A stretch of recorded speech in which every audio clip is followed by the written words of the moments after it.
Naniniwala ba kayo na hindi lahat ng mga kakaibang nilalang na kasama natin na namumuhay sa mundo ay masasama? Kung hindi, pues sana ay mapabago ng ikukwento namin sa inyo ang inyong paniniwala sa kahit kaunting porsyon lamang. Napag-usapan kasi namin na magkakaibigan na dito kay Sir Casper ipadala ang aming natatanging kwento at sa kanya ito ipagkatiwala.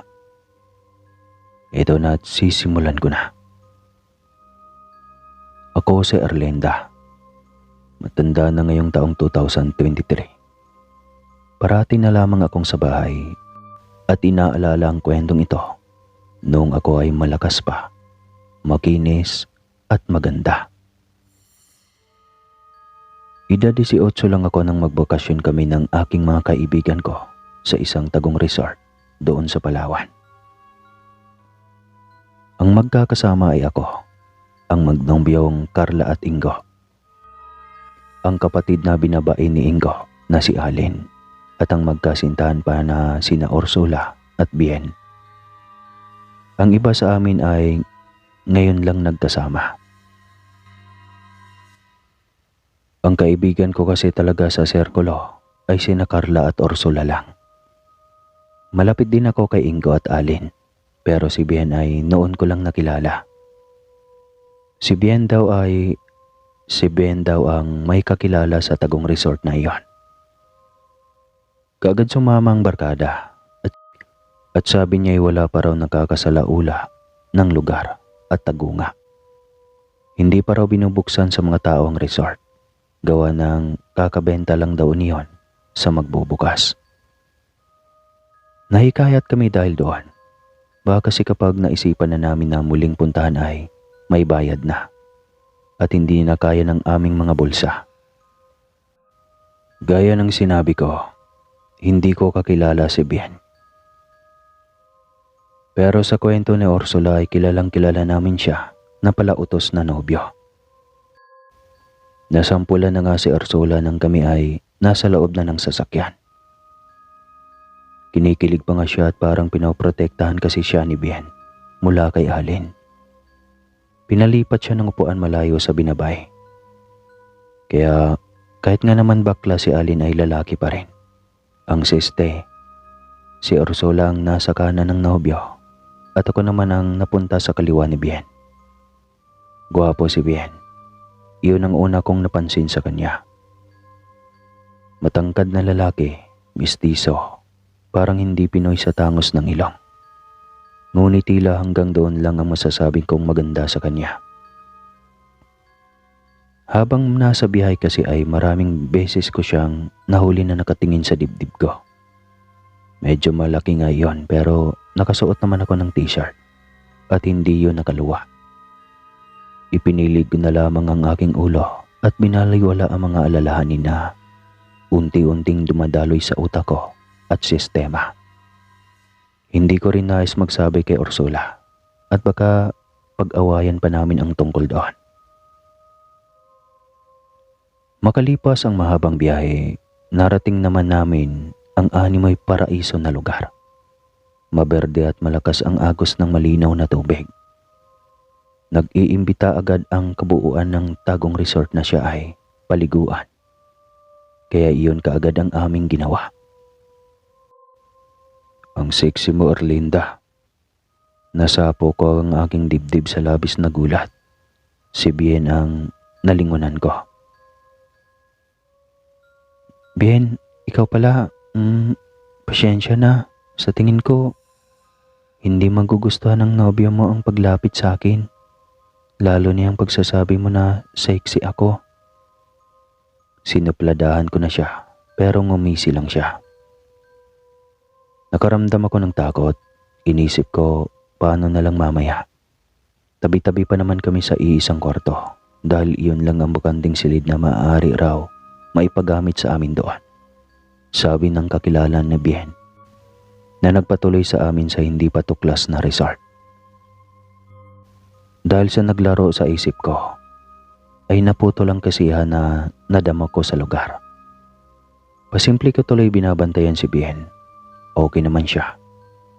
Matapos niya akong lapitan kanina at sabihan ng ganoon, ay parang walang nangyari na nilambing-lambing niya ang nobya. Napuna ng mga kasama ko ang pananahimik ko, kaya ginawa kong lahat para kahit papano ay makasabay sa sigla nila. Pero panandalian lang talaga ang lahat at malapit na kasing kumagat ang dilim. Ito, sa'yo ko ito ibibigay. Nagulat ako.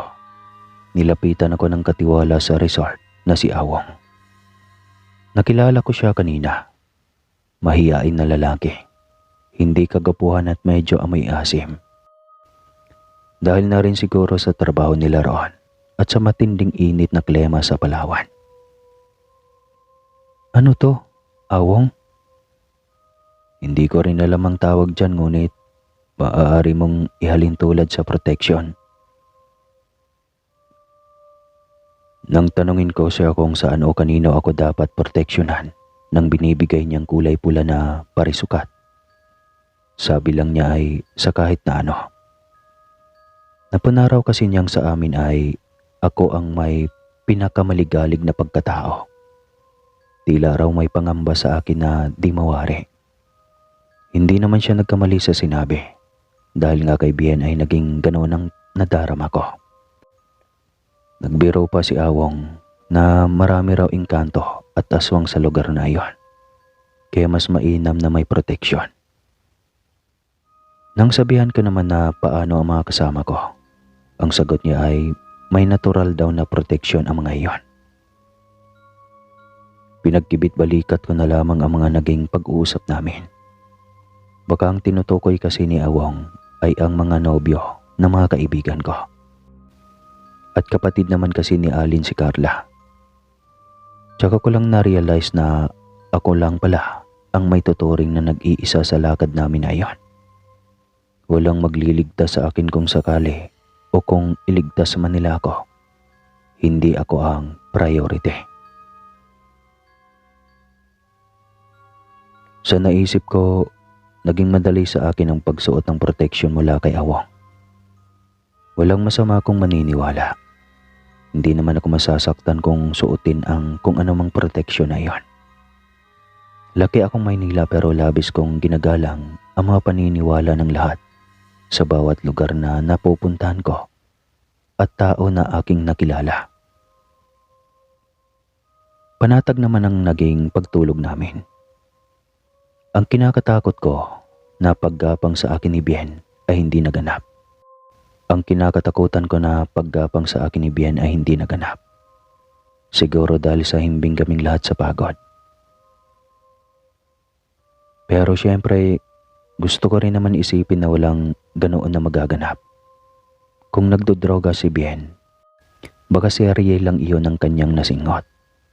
Nasa itsura naman kasi niya ang gumagamit ng pinagbabawal na gamot. Tsaka nakwento rin minsan ni Ursula. Kinabukasan ay binati ako ni Awang. Tinanong kung ayos ba ang naging tulog ko. Sinagot ko naman siya ng oo. Nagpasalamat na rin ako sa ibinibigay niyang buko. Bagong pitas iyon, kaya hindi malamig. Si Awang din ang gumawa ng paraan upang makakuha ng yelo. Mabait sa akin ang lalaki. Dama ko na parang nagkakagusto na siya sa akin. Kinakantsaw nga siya ni Carla. Natuto na raw maligo dahil sa akin. Sinasaway ko naman sila kaagad at nakakahiya ka ako kung maririnig ni Awang na siya'y pinag-uusapan. Sa kaibuturan ng puso ko ay hindi ko inasahan na magkakagusto rin ako kay Awang. Nagustuhan ko kung paano niya ako itrato at may kakaiba akong proteksyon na nadarama sa tuwing nariyan lang siya. Basta hindi ko maipaliwanag. Basta ko na lamang iyon nararamdaman. Lalo na nang ialok sa akin ng lalaki ang isa pang silid. Maaari raw kami ni Alin doon matulog. Nabanggit ko kasi sa kanya na naiilang ako kay Bien. Buti na lang at naging kaibigan mo yung dugyutin. Lihim kong inirapan si Alin Siya na nga itong nakikitulog lang sa silid na pahiram ni Awang. Siya pa ang may gana na mamintas. Ay nako, mga tao nga naman. Huwag ka naman ganyan at maigi ka at napakabuti ni Awang sa atin. Ikaw nga dyan nagigising ka sa tuwing may ginagawang kababalagan ng mga kasama natin. Hindi ko napigilan na sambit. Marating suminghap ang binabay. Grabe ka, Arlinda. Pinagtatanggol mo na ang lalaking yon. Naku, iba na yan, sister. Tukso sa akin ni Allen. Hindi na lang ako kumibo. Tinalakiwaran ko siya at saka ako nagtalukbong ng kumot. Naiinis ako. Siguro nga ay may gusto na ako kay Awang. Pero bakit? May masama ba? Mabait siya. Wala akong nakikitang kapintasan sa kanya kundi ang panlabas lang na anyo. Ang amoy niya ay nababawasan na rin sa ilong ko habang tumatagal. Ganoon naman ang taong in love. Hindi ba? Natututong maligo at mag-ayos ng sarili. Kung sa bagay, naliligo ng lalaking dugyot, ikaw pa yata ang nagpabago sa kanya. Hirit pa ni Allen.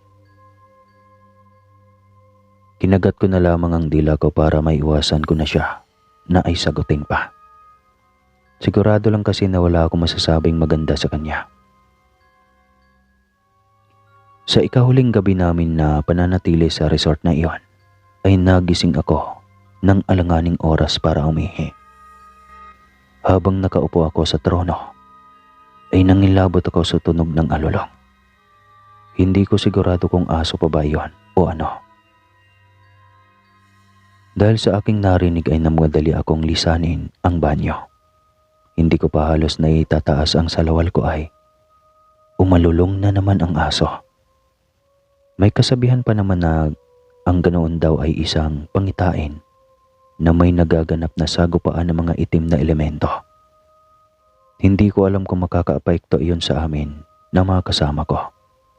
Pero hindi ko rin naiwasan na maisip na sana kung sakali man na totoo ay mauna na si Bien na lapain. Kanina lamang kasi ay muli akong kinulit ng lalaki. Sa pagkakataon na iyon, habang lumalangoy ako ay bigla na lang niya akong kinagat sa aking hita.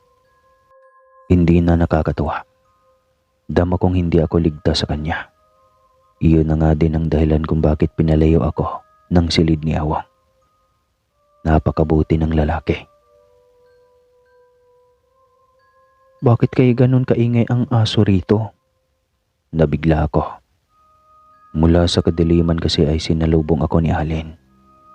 Nagising din pala siya dahil sa alulong. Nagising ka rin ba ng alulong? Hindi siya kumibo. Nagsindi siya ng sigarilyo at tila balisa. Sige na, mauna ka na sa kwarto. Lalabas lang ako at maninigarilyo. Ha? Pwede ka naman manigarilyo sa loob. Delikado na sa labas, baka mapano ka. Malalagot ako sa Kuya Ingo mo kapag nagkataon. Kabilin-bilinan niya na huwag kang hayaan sa kalokohan mo ngayon na magkasama tayo sa iisang silid. Magkasing edad lang tayo, Erlinda, ano ka ba? Natatawang tugon ni Allen sa akin. Tumalikod na siya.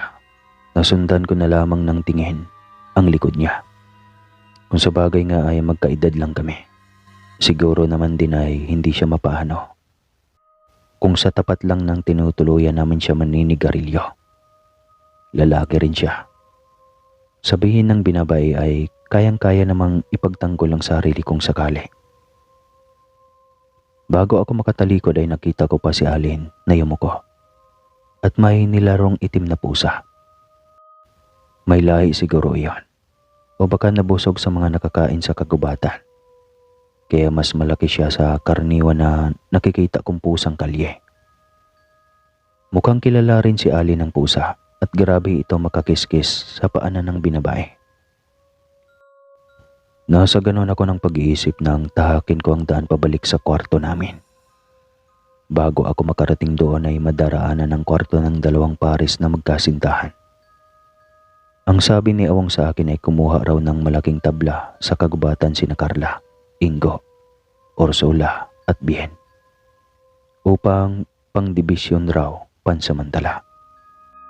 At alam naman daw niya na kailangan ng privacy ng magkakasintahan.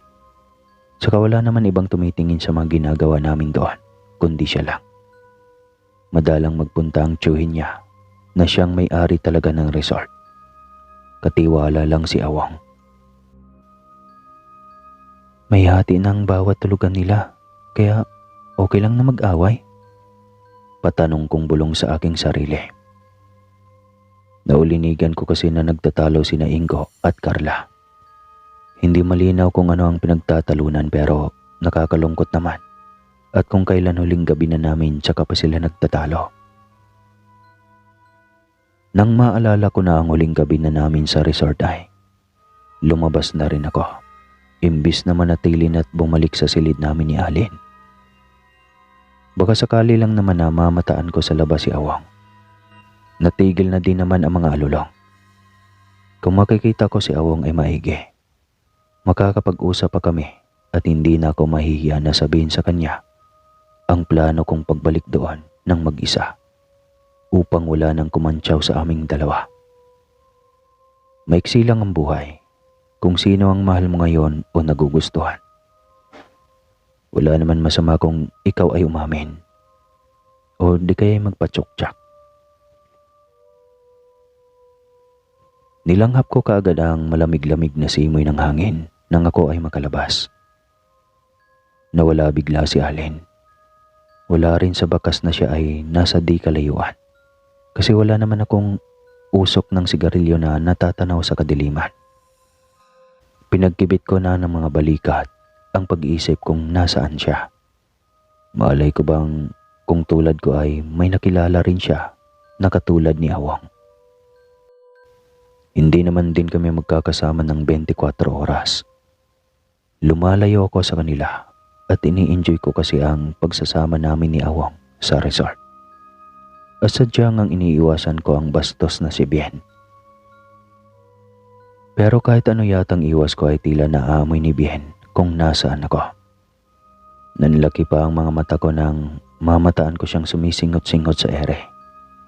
At nang magtama ang mga mata namin, ganoon na lamang ang gulat ko. At pulang-pula kasi ang sa kanya at nanlilisik pa. Bien, mag-uumaga na. Halos mag-alas 4 na. Nasaan si Ursula? Kabado man ay nagawa ko pa ring itanong sa kanya. Hindi siya sumagot, bagkus ay ngumisi lang. Habang papalapit siya sa akin, nasisinagan ng kakaparanggot na liwanag ng buwan ang kanyang itsura. Habang papalapit siya sa akin at nasisinagan ng kakaparanggot na liwanag ng buwan, ay nakita ko ang kakaiba sa kanyang itsura. Animo nakadroga. Pero ang pinagtataka ko ay amoy kalawang at mantsa na hindi ko halos maaninag sa suot niyang pula na t-shirt. Bien, ayos ka lang ba? Kung hindi ay pwede kong tawagin si Ursula. Pasigaw na banggit ko sa pangalan ng nobya niya. Paano ay bigla na lang siyang nakalapit sa akin at hinawakan ako sa aking braso. Nanlamig ang buo kong katawan nang masiguro kong hindi na normal ang nagaganap. Sa bilis ni Bien ay naisandal niya ako sa isang malaking puno. At nang naroon na kami ay hindi ko mamataan ang bahay na aming tinutulugan. Hindi ko na nahanap ang boses ko nang yumuko si Bien at tinilabas ang hindi normal na dila niya. Malagkit, masangsang, amoy kalawang. Nakakadiri siya. Sa gitna ng pagkasinda ko ay naalala ko ang sinabi ni Ursula na napulot lang daw niya si Bien. Sinama niya pa uwi noong broken-hearted siya at naisipan na magpunta sa Capiz, lugar kung saan tinig ko na maraming aswang. Si Bien ay aswang. Awong, tulong! Sa wakas ay malakas kong nasambit sa gitna ng panginginig ko sa labis na takot. Nagmura si Bien. Nanlaki ang mga mata ko nang takpan niya ang bibig ko. Iba na ang itsura niya sa pagkakataon na iyon. Madilim sa lugar na iyon, pero nababanaag kong tama ang aking hinala. Isa nga siyang nakakasuka at nakakatakot na aswang. Tinatawag mo pang hunghang na iyon. Asik ng halimaw na si Bien. Sino ang tinatawag mong hunghang? Si Awang. Dumating si Awang para iligtas ako. Ngunit natigilan ako nang makita kong ang haba ng kanyang mga tenga. Hindi rin siya normal na tao. Binitawan ako ni Bien kaya natigil ang pagtingin ko kay Awang. Bigla silang nagsabong. Masakit sa tenga ang kanilang mga asik at tunog ng pakikipaglaban. Wala akong nagawa. Napaupo ako sa sahig habang takip ang aking mga tenga. Hayop ka, Bien. Binihisan kita. Pinakain. Tuwang-tuwa pa ako na nakilala kita. Pero kawalang hiyaan pala ang igaganti mo sa akin. Dumilat ako nang marinig ko si Ursula. Sinasapak niya ang hindi magkagulapay na si Bien. Hinihingal siya na parang napakalayo ng kanyang tinakbo. Si Bien humihinga pa. Wala sa katunuan na nakatingin kay Ursula. Napapikit ako nang itarak ni Ursula sa dibdib ng kanyang nobyo ang matulis na kawayan. Sa pagliliwanag ng buong paligid ay parang abo na naglaho ang katawan ni Bien. Nilapitan ako ni Ursula at niyakap. Engkanto ka, Awong. Tanging nasabi ko sa lalaking mahal ko. Wala akong pakialam noon kay Ursula na nakiyakap sa akin. Doon lang ang atensyon ko kay Awang. Kasi masyado talaga akong nagulat. Bumalik na sa normal na laki ang mga tenga niya. Hindi lahat ng engkanto at aswang ay masama. Huwag sana kayong magbago ng dahil sa pangyayaring ito. Tumulong pa rin kayo sa nangangailangan. Iniwan kami ni Ursula pagkatapos niyang siguraduhin kay Awang na nasaktan man siya ay hindi siya magbabago. Samantalang hinarap ko si Awang. Mahal kita, Awang, sabi ko. Alam ko, nararamdaman ko, pero ayaw kong subukan. Kung mamahalin mo ako ay hihinto ang buhay mo sa lugar kung nasaan ang mga engkanto na katulad ko.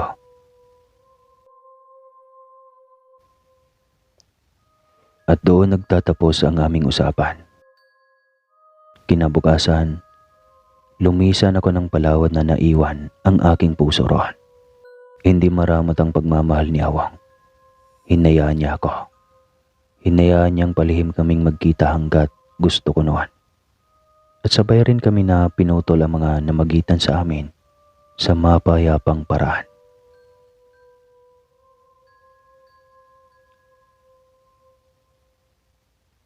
Wakas. Parang nakakabitin yung...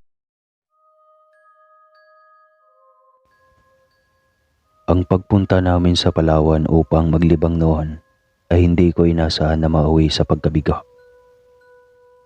Ako naman ito si Ursula. Isa sa mga nakasama noon na Erlinda, ang unang nagpadala sa iyo, Sir Casper. Nahikayat niya akong magpadala ng istorya at bago raw kami kapwa maglaho sa mundo ay may bahagi man lang namin ang iba't ibang kakaibang karanasan na hindi namin makakalimutan. Kahit kami ay nagkaroon na ng sari-sariling pamilya.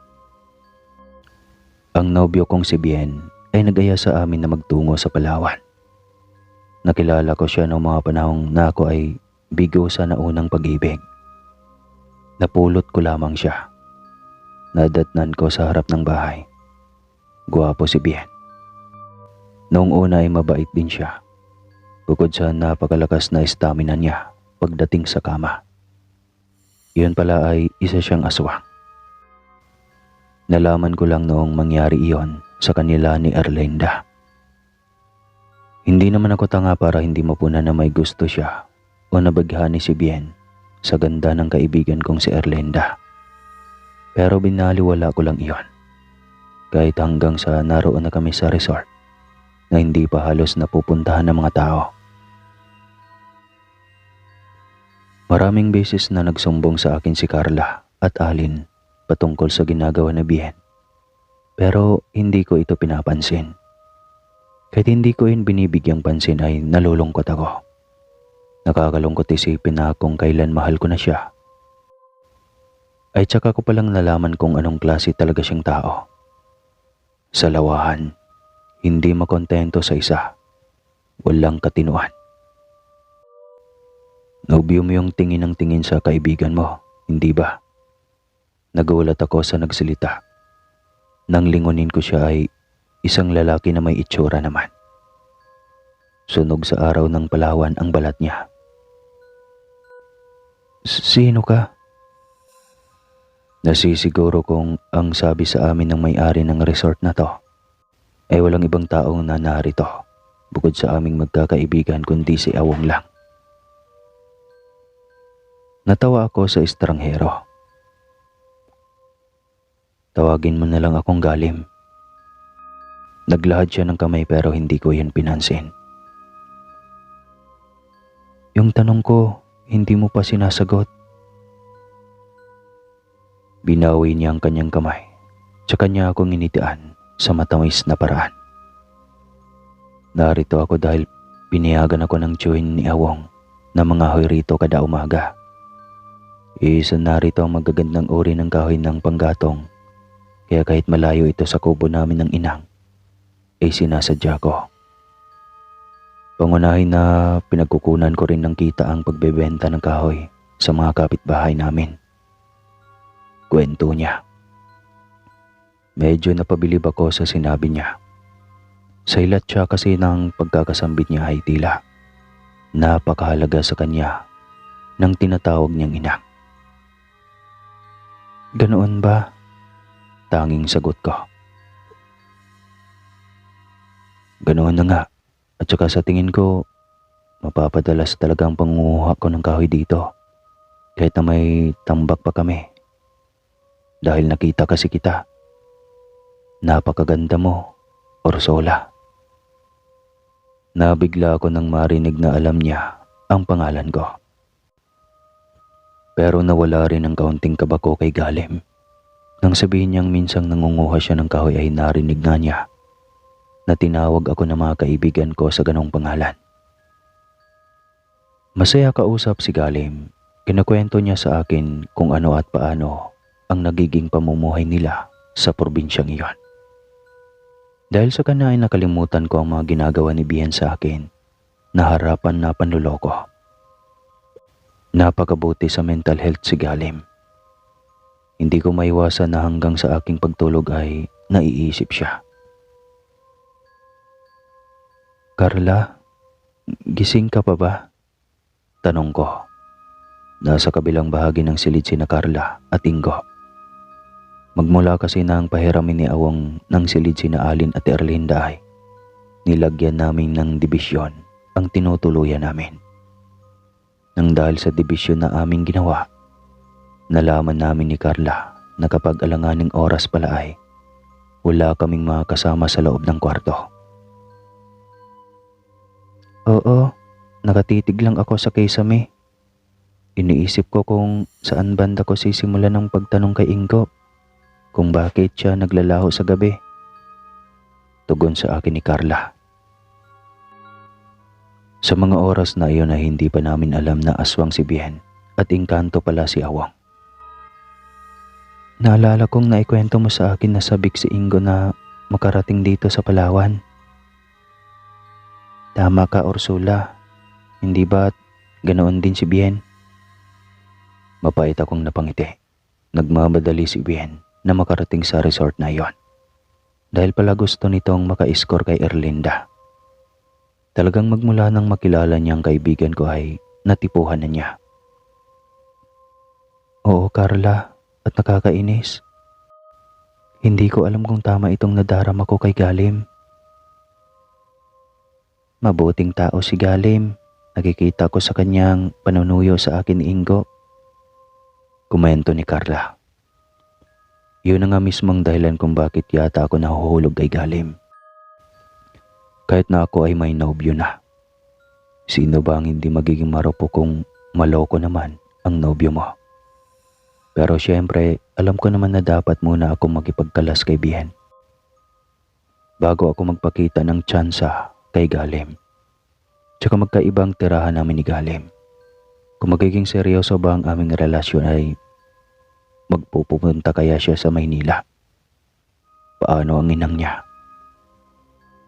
Ang inang ni Galim ay hindi ko inasahan na makilala habang kami ay magkasama ng kanyang anak sa pusod ng kagubatan. Doon talaga ang lihim namin natagpuan ng lalaki. Kaya pala maaga pa lang ay nagluluto ka. May babae kang dinadalhan. Nabigla ako at tumayo. Akma akong magmamano sa nanay ni Galim nang tabigin niya ang aking palad. Sa totoo lang, nakakatakot ang itsura ng nanay niya. Para siyang mangkukulam. Nagulat ako nang makita ko siya kaya nang mag-alangan siya sa pagmamano ko ay maluwag ko iyong tinanggap. Kung hindi nga lang nakakahiya ay hihingi ako ng paumanhin kaagad sa aking ginawa. Inang, si Ursula ho, bago kong kakilala. Pakilala sa akin ni Galim sa nanay niya. Tinapunan lang ako ng masamang tingin ng matandang babae. Mapapahamak ka sa kanya. May naaamoy akong kakaiba sa kanya. Tsaka walang pag-iimbot na turan niya sa akin. Natakot ako sa balasik ng tingin at tinig ng matandang babae.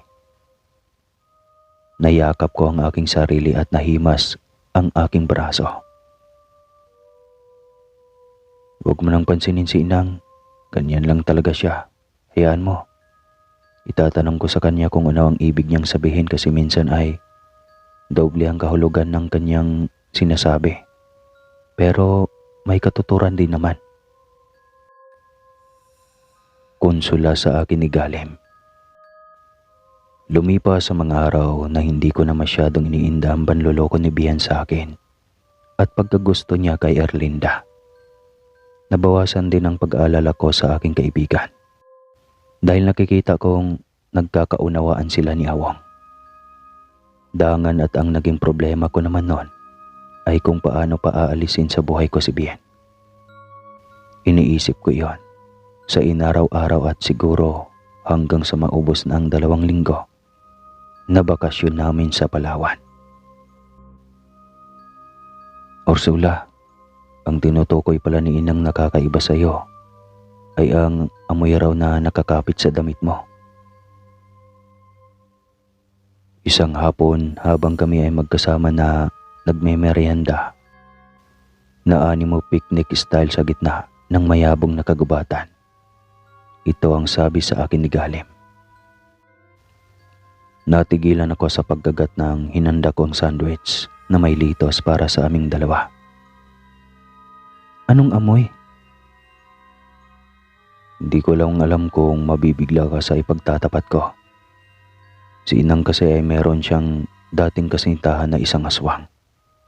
Hiniwalayan lang siya noon dahil nagpabuntis siya sa itang ko. Nang mamatay naman ang itang ay tsaka nagkaganon si Inang. Tumangaw-tangaw ako at pilit na inunawa ang mga ipinagtapat ni Galim. Marami akong kwentong aswang na narinig na. Halos lahat ng iyon ay pinakinggan ko lamang at hindi hinusgahan.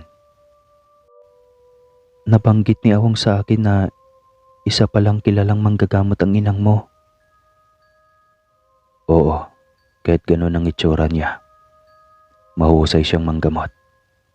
Yun lang ang pagkakataon na nakikita ko siyang normal pa rin pagkatapos siyang mabigo sa pagkawalay niya kay Itang. Kinuha ko ang palad ni Galim. Galim, mahal na kita. Hindi tama kasi may kasintahan ako pero kaunti na lang. At aalis na kami rito sa resort. Maiiwan kita ngunit papasyalan kita. Aayusin ko lang ang sa amin ni Bien. Ngumiti si Galim. Nang yumuko siya upang hagdan ako ay hindi ko siya inawat. At ang halik na iyon ay dumadaos-dos pa paibaba.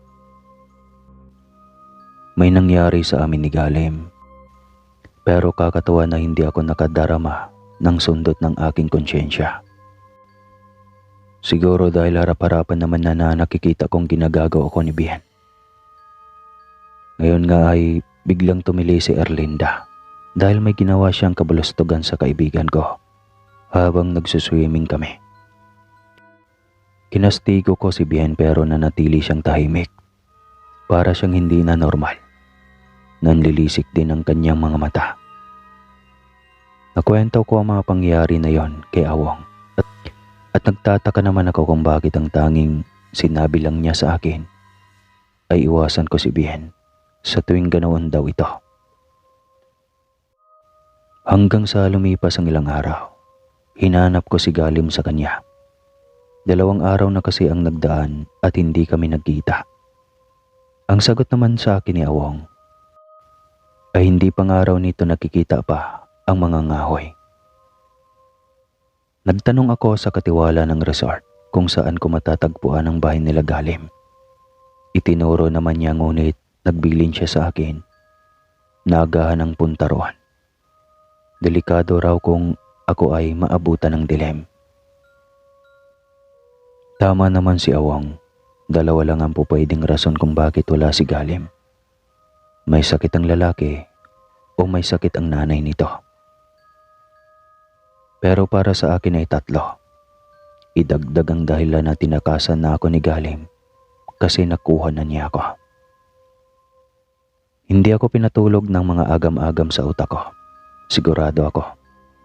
Nang gabing iyon ay nakatulog lamang ako dahil nang maramdaman kong dinantay ni Bien ang isa niyang braso sa tiyan ko ay pinilit kong pumikit.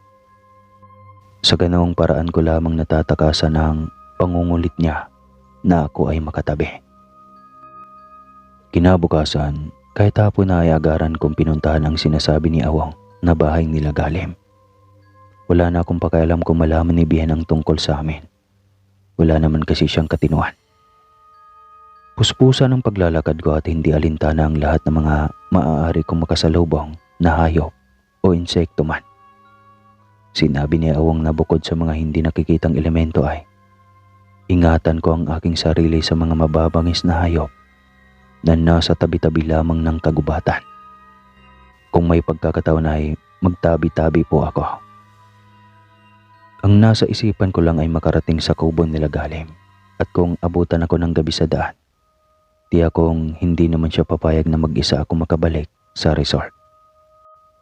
Kaya baka sa kanila ako makitulog noon. Bahala na. Agad ko namang nakita ang bahay nila Galim.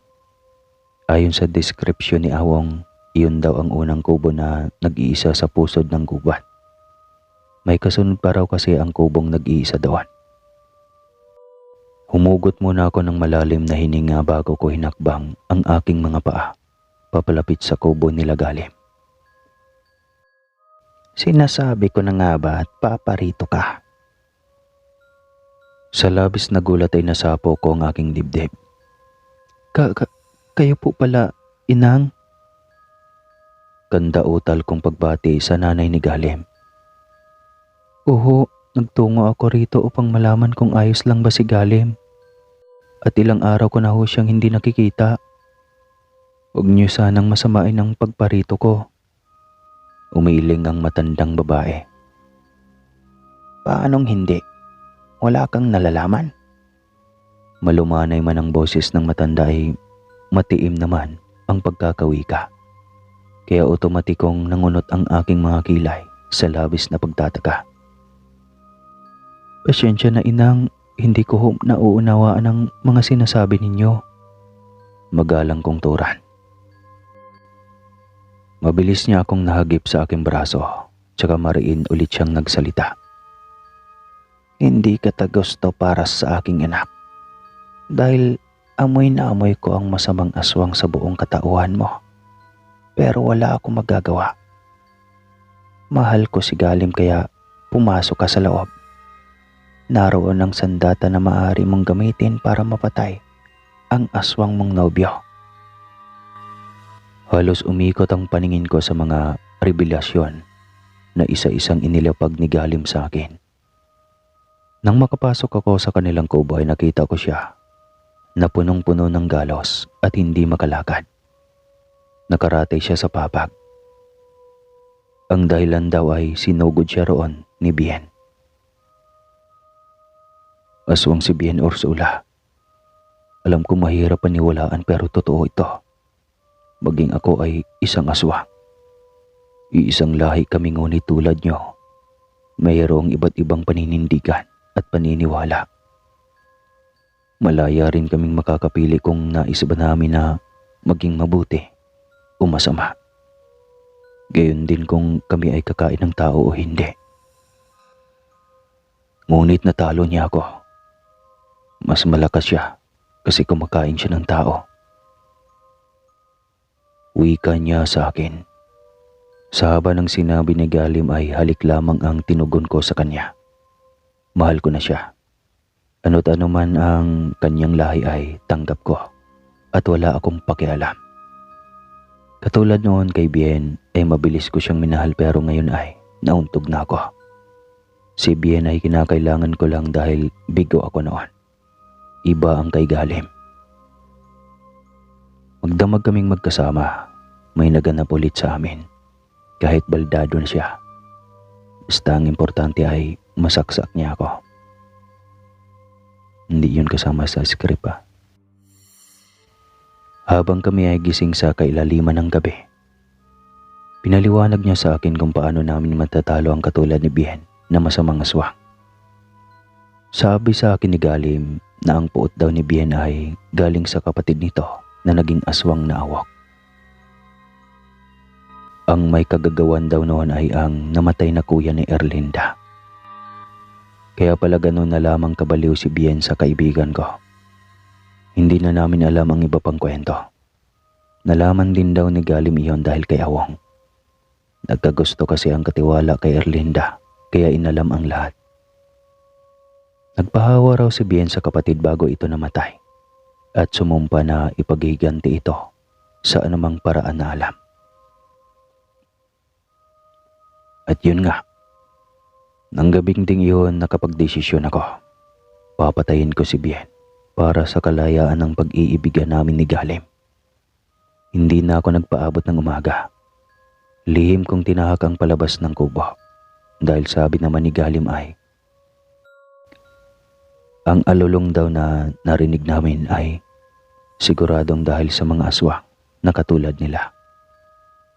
Takot ang mga aswang sa ginawang kawayan ni Inang, kaya kahit kinakabahan ay matapang kong tinahak ang pabalik sa resort. Kung may ginagawang kabulastugan ng masamang aswang na tulad ni Bien, dapat na lang na ngayon din ay mapatay ko siya. Eksakto naman na bitbit ko ang mahabang kawayan ay namataan kong binalya ni Bien si Erlinda papunta sa isang malaking puno. Tumakbo ako.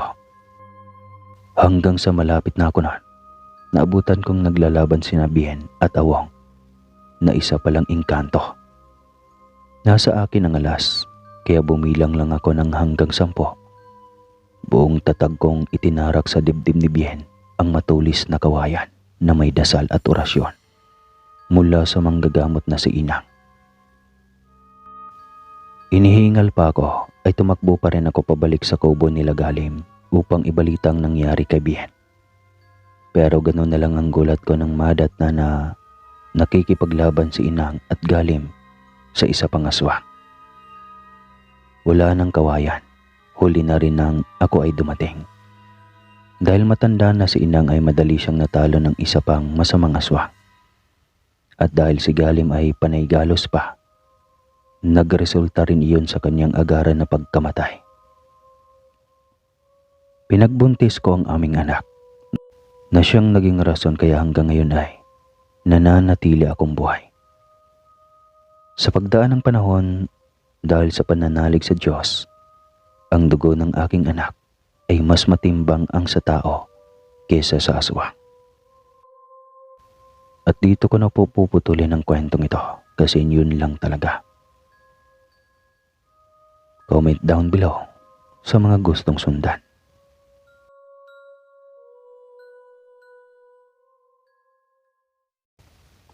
Gustong gusto kong mamasyal sa Palawan, kaya gumawa ako ng paraan para maisama ako noon ni Kuya Ingo. Naipakilala na ako ni Erlinda kanina. Ako ang magandang binabae na kasama nilang mamasyal sa isang unknown resort sa Palawan. Ako si Alin sa umaga, Alena sa gabi. Hindi man kami makapaniwala sa mga naganap sa amin pero nang kami ay nakauwi na mula sa resort na iyon, ay may kanya-kanya kaming kwentong kababalaghan. Tungayan niyo ang sa akin. Grabe, ang ganda talaga ng Palawan. Masaya akong bulalas. Nilanghap ko ang sariwang hangin. Mapuno, maberde, at napakayabong na mga halaman na naroon sa tagong resort na aming binuntahan. Ang tubig ay malinaw, malakas ang agos. Amoy luntian pa ito. Oy Alin, huwag kang lumayo masyado ha. Alalahanin mo yung bilin sa atin ni Manang Iska. Inirapan ko lang si Kuya Ingo. Ang tinutukoy niyang si Manang Iska ay ang aming katiwala sa bahay. Wala na kasi kaming mga magulang. Tanging ang matandang katiwala lamang ang kasama namin sa buhay. Kay Manang Iska kami ibinili ng mama namin bago ito nawala. Dalaga pa raw si Manang Iska ay kasambahay na siya ng mga magulang namin. Mahina ang memorya ko kaya hindi ko na iyon alam. Pero 2 taon na ako nang sabay namatay ang parents namin. Ikaw naman Ingo, minsan lang makapamasyal ang kapatid mo eh. Sobrang higpit mo pa. Dinig kong saway ni Ate Carla sa kuya ko. Hirap na. Alaman niya kung saan at papaano nawala ang mama at papa namin. Hindi inilihim ni Kuya Ingo ang dahilan ng pagkamatay ng aming mga magulang. Nag-aaway raw mga ito at nasa Palawan din ang mangyari ang aksidente nila. Hindi ko nga alaya na palang makapunta ni Kuya Ingo sa lugar kung saan namatay ang aming mga magulang. Pero binilin din sa akin ni Manang Iska na bantayan siya. Iba raw kasi ang takbo ng utak ni Kuya. Ako naman walang pakialam. Hindi ko masyadong inunawa at sineseryoso ang bilin kahit labis ang paggalang ko sa aming katiwala. Andiyan naman ang nobya ko. Andiyan naman ang nobya ni Kuya Ingo. May magbibigay sa kanya ng pagbabantay, pag-aalaga at pag-aalala na ibinilin sa akin ni Manang. Kesa kung ano-ano ang iniisip ko ay kumuha na lang ako ng barbecue, tsaka ko iyon kinagat at nginuya ng nakapikit. Masarap ang timpla nito ah. Puri ko sa tinikman kong pagkain. Hindi ko mibo si Bien, natawa lang ako. Gwapo sana tong si Bien. Imbyer na lang at nagdodroga raw kasi. Yung nobya naman niyang si Ursula maganda rin kahit medyo mataba. Kaso napupuna ko ang pagtingin-tingin ni Bien kay Erlinda. Nagkibit na lamang ako ng mga balikat. Hindi ako sumama roon para tignan sila lahat. Nandoon ako para mag-enjoy ng mag-isa. At wala naman akong partner. Akala ko kasintahan mo rin ang magandang babae na yon. Untag sa pananahimik ko ni Awang. Nakilala namin siya bilang katiwala sa unknown resort na iyon. Umismid naman ako. Babae rin ako no. Tumango-tango lang siya.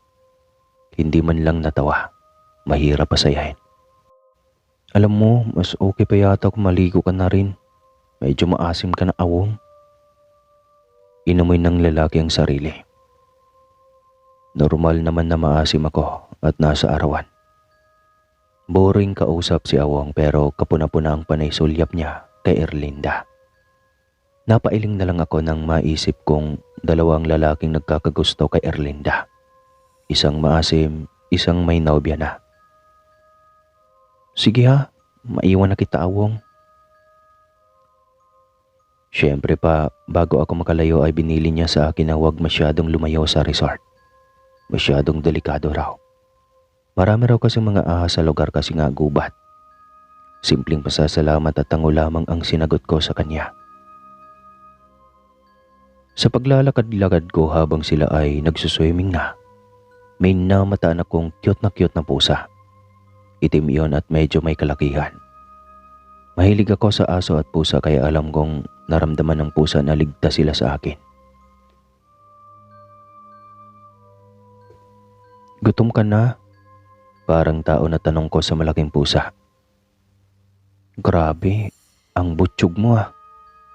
Ano kayang kinakain mo sa gubat na to? Malakas lang nangiyaw ang sagot ng pusa. Sinunggaban niya ang dala kong hotdog sandwich. Hinati ko lang iyon. Baka masobrahan sa busog ang pusa.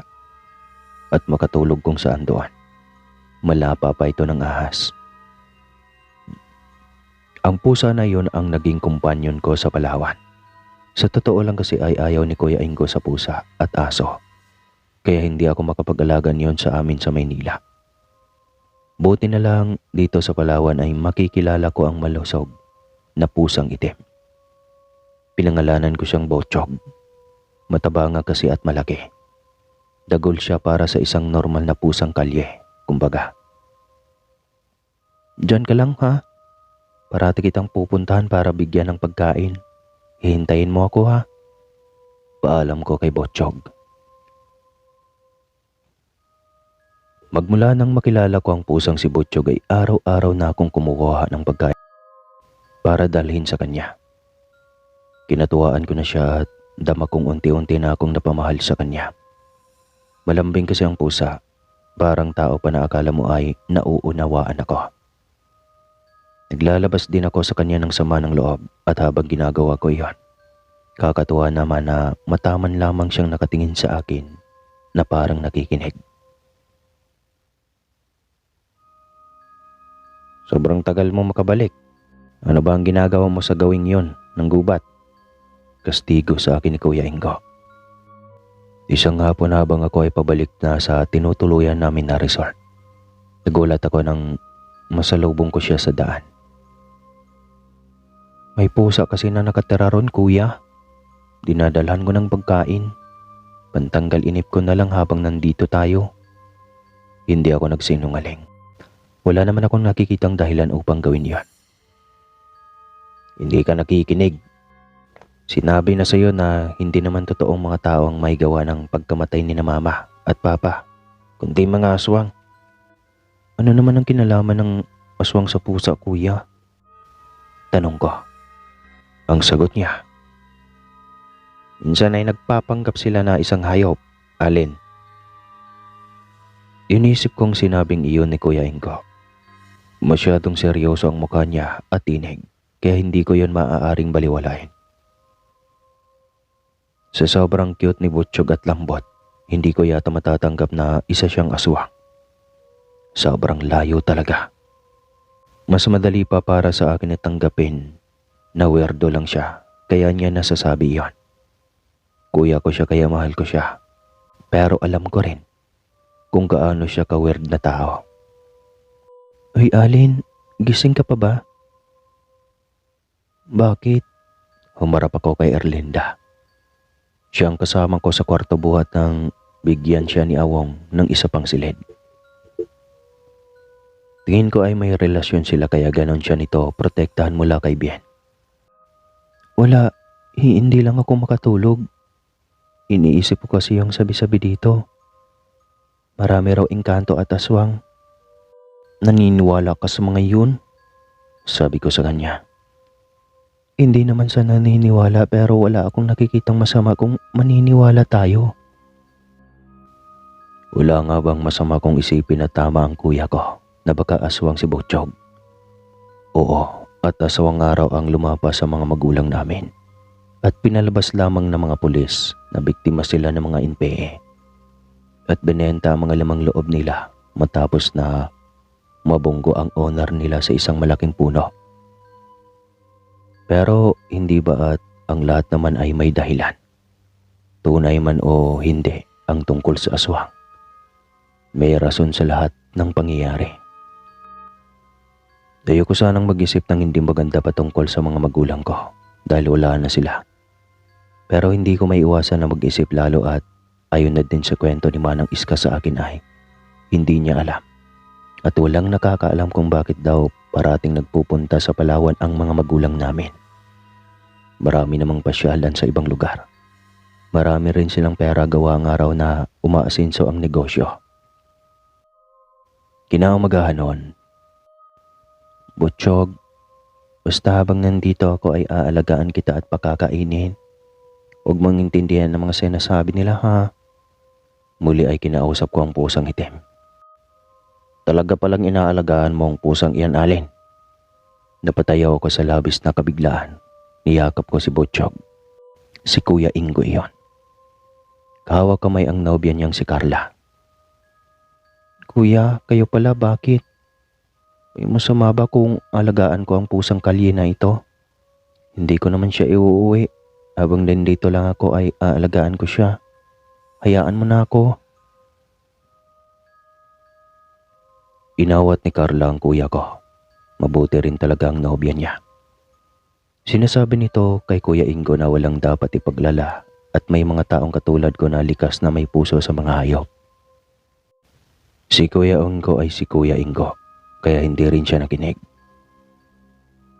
Inutusan niya akong bitawan ng pusa at bumalik na sa resort. Ginawa ko na lamang para wala na kaming marami pang salitaan. Nahabag ako kay Butchog nang sundan lang niya ako ng tingin gamit ang malungkot niyang mga mata. Kinagabihan, hindi maglaho sa isipan ko si Butchog. Pagkatapos kasi nang sunduin ako ni Kuya Ingo sa gubat ay hindi ko na siya nakita pa. Nagtampo siguro. Para rin namang mga tao, ang hayop. Nagtatampo at naiinis. Nalungkot naman ako sa kaalaman na tinaguan niya ako. Hindi naman ako ang may ayaw sa kanya. Nakakalungkot na hindi ko na siya nadatnan sa tagpuan namin. Nagdala pa rin ako ng pagkain para sa kanya. Siya lang itong wala. Nagtanong na rin ako kay Awong ngunit hindi raw nito nakita si Butchog.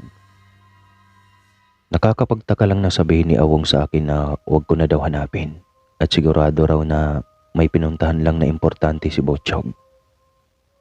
Babalik din daw iyon lalo at napalapit na sa akin. Hindi ko sana gustong bigyan ng kahulugan ang sinabi niya pero hindi maglaho sa utak ko na kung magsalita si Awong ay parang nauunawaan talaga nito si Butchog. Hanggang sa minsan ako ay magising sa alanganing oras. Kinilabutan ako sa mga alulong ng aso sa paligid. Si Butchog kaagad ang nasa isip ko. Baka makain siya ng mga aso na iyon o baka natatakot din siya sa mga ingay na iyon. At mahaba na alulong. Nagmadali akong bumaba ng papag. Nadaanan ko pa ang kwarto ni na Kuya Ingo. Naringgan ko silang nagtatalo pero hindi ko na sila pinansin. Hindi ko alam kung ano o sino ang nagtulak sa akin na lumabas. Basta gusto ko lang. Sa labas na lamang ako maninigarilyo. Wala si Erlinda sa kwarto namin kaya hindi na ako nagtaka na nasalubong ko siya. Galing siya sa banyo. Kaunting pag-uusap ang nabagitan sa amin bago ako nagpaalam na sa kanya.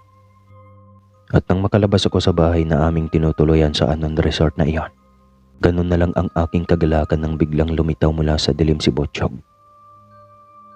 "Butchog, naku namimiss na kita." Kaagad kong niyakap ang malaking pusa.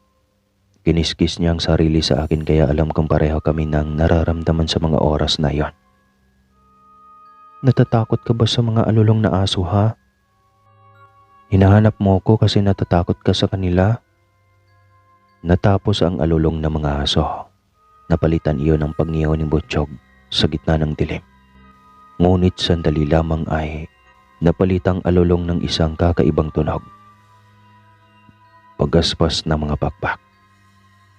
At nang tumingala ako ay gano'n na lang ang pagkasindak ko sa aking nakita. Hindi basta kung anong hayop na nasa ere lang ang nag-iingay na iyon.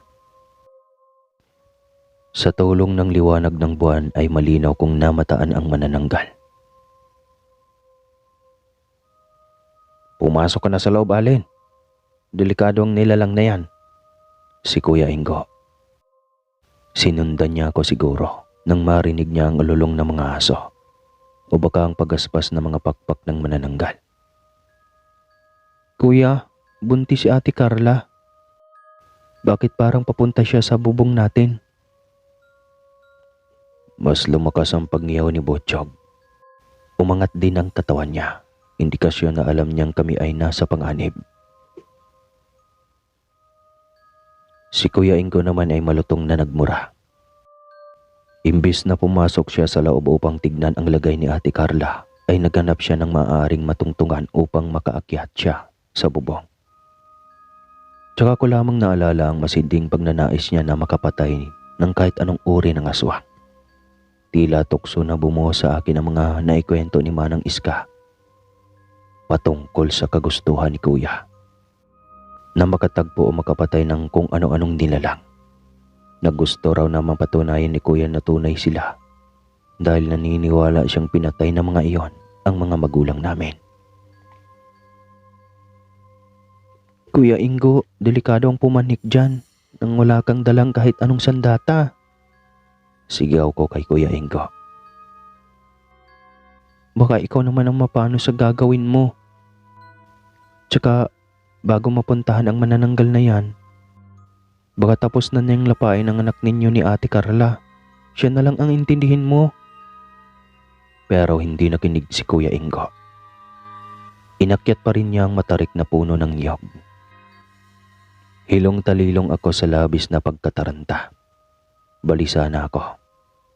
Nang gumalaw si Butchog mula sa pagkakakarga ko sa kanya, ay tsaka ko lang naalala na hindi ko pa pala siya binibitawan. Nang lumuwag ang karga ko sa pusa ay tumalon siya pababa. Pero nagulat ako nang biglang umakyat sa bubong si Butchog at saka matapang na inaway ang manananggal. Natural lamang na maunahan ni Butchog si Kuya Ingo dahil isa siyang pusa. Pero ang hindi normal ay yung kung paano nakipaglaban si Butchog sa ori ng nilalang sa dilim na may pakpak. Kinagat ng alaga kong pusa ang dila ng manananggal. Akmang lilipad yun pero nilundagan ni Butchog at sinakyan sa batok. Kinagat doon at kinalmot. Kanda ikot ang manananggal para mahuli ang pusa. Itim kasi si Butchog kaya mahirap makita sa kadiliman. Kakagulat din ang liksi niya kahit napakalaki niyang pusa. Sa sobrang liksi ni Butchog, hindi ko na nasundan ang ginawa niya upang makalso ang manananggal. Nang makapanik si Kuya Ingo sa bubungan ay may kinuha siya halos isang dangkal na kawayan mula sa kanyang tenga. At itinarak niya iyon sa bunganga ng manananggal. Nagwala ang kakaibang nilalang. Natunugan yata ni Butchog na makakatakas ito sa ginawa niyang pagkalso, kaya maingay na muling nilundagan ng pusa ko ang manananggal. Sa mukha niya ito hinarangan. Bumagsak ang manananggal mula sa bubungan ng kasama si Butchog.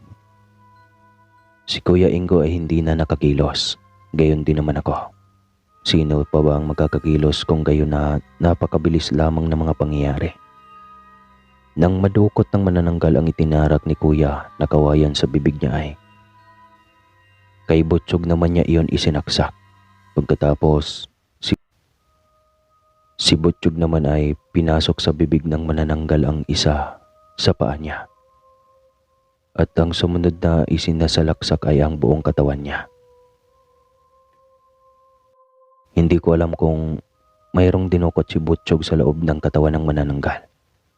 Bastang alam ko lang nang mag-umaga na ay kasama siya ng manananggal na naglaho na animoy abo. Iyak ako ng iyak sa pagkawala ng pusa ko. Mas nanaig sa akin ang lungkot kaysa ang takot sa nasaksihan kong manananggal.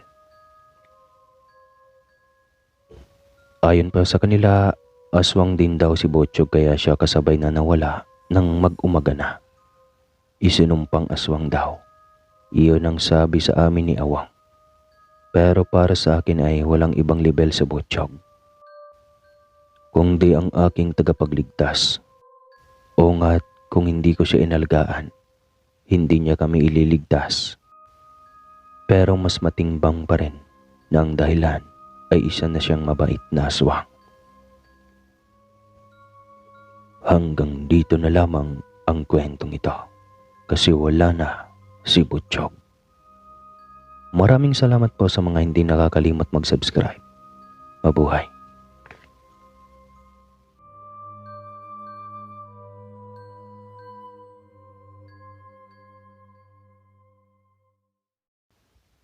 Mahigit 4 na taon ko ng nobyo sa Ingo, kaya alam ko kung gaano kalaki ang kagustuhan niyang makakita o makaharap ang mga kakaibang nilalang.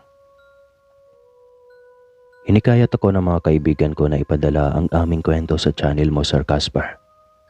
Hayaan niyong ilahad ko sa inyo ang sa amin ni Ingo. Ang istorya ng kamatayan ng mga magulang ni Ingo at Alin ay animo may haplos ng kababalaghan. Kaya hindi ko masisisi ang aking nobyo na alamin ang katotohanan sa likod niyon. Noon pa mang araw ay mayroon ng nagbebenta ng mga lamang loob ng tao. Ngunit hindi pa makabago ang teknolohiya noon. Kaya kung siyang tunay nga, siguradong mayroon. At mayroon na ebidensyang makalap na magpapatotoo sa bagay na iyon. At dahil wala nga, mas lalo lang tumindi ang pagdududa ni Ingo. Mas lalo lang sumidihi ang kagustuhan niyang may makaharap na aswang o kakaibang nilalang na kumakain ng tao. Mahal ko siya, kaya ko siya sinusuportahan. Sa katunayan, nangayaan nga kami ng barkada na magpunta sa Anon Resort sa Palawan. Ay agad kong sinabi kay Ingo ang tungkol doon at kaagad din siyang naghanda para sa pamamasyal namin. Kaya lang ay medyo nainis na ako nung naroon na kami. Halos hindi naman pamamasyal at enjoyment ang ginagawa niya. Humahanap lang siya ng aswang dahil doon ay kinuha ko ang side ni Manang Iska patungkol sa naging kamatayan ng mga magulang niya. Si Manang Iska ang katiwala at matalik na kaibigan ng mga magulang ni Ingo at Alin. Ibig mong sabihin, parating nawawala sa gabi si Ingo? Kaya nga naghanap talaga ako ng telepon booth para matawagan kayo at tanungin. Buti na lang at naituro ito sa akin ni Awong. Kaunting sakay lakad lang naman mula sa resort. Kasama ko rin ang kaibigan kong si Ursula. Dahil limitado ang oras at barya, agad na naikwento sa akin ni Manang Iska ang mga nalalaman niya sa bahagi ng kwento. Ang tatay at nanay raw ni Alin at Ingo noon ay tila lagi ring nagtatalo kapag Palawan na ang napag-uusapan.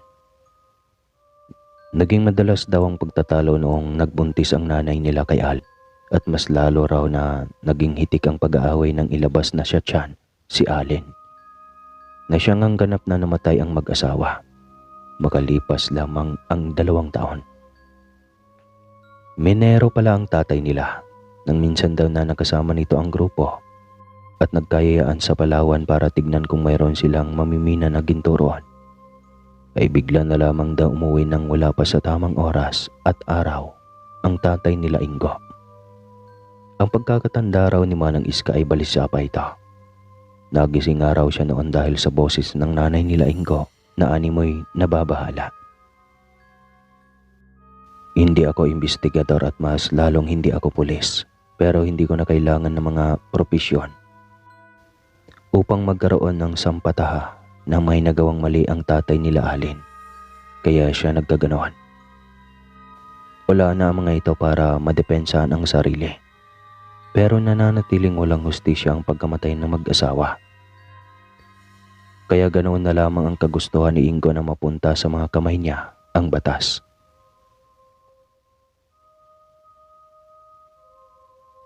Talaga palang may rason ang kanilang pagkamatay, komento ni Ursula nang ikwento ko sa kanya ang napag-usapan namin ni Manang Iska.